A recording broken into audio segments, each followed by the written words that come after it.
Ito ang ulat sa aking pananaliksik. Ang kultura ng Ifugao. Pagpapakilala. Ang mga Ifugao ay isang grupo na etniko mula sa Hilagang Luzon. Kilala sila sa kanilang mayayamang kultura, kasaysayan at tradisyon.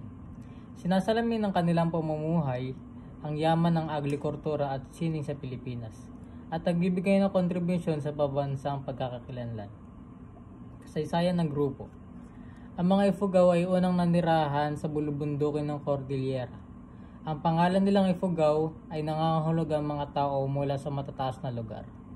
Kilala sila sa kanilang hagda-hagdang palayan, isang UNESCO World Heritage Site na nagpapakita ang kanilang kaalaman sa agrikultura at sustainable na pamamahala ng kalikasan. Mga tradisyon at kaugalian. Malalim ang ugat ng mga tradisyon ng Ifugao sa kanilang pananampalataya at pamumuhay.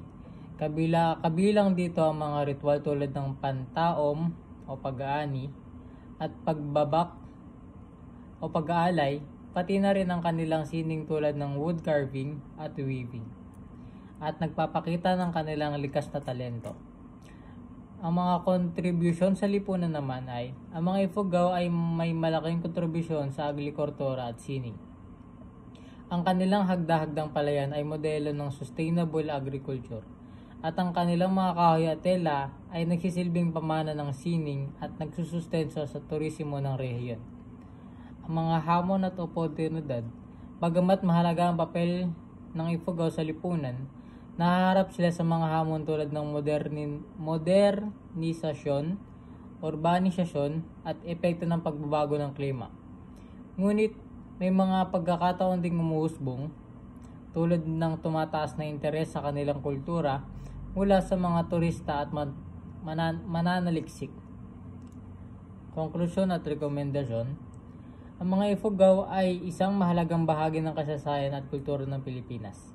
Rekomendado na palakasin ang mga programa upang mapanatili ang kanilang tradisyon, tulad ng mga festival at workshops, at maglaan ng hakbang upang matugunan ang kanilang mga hamon at suportahan ang kanilang patuloy na pagunlad. Yun lang po. Thank you.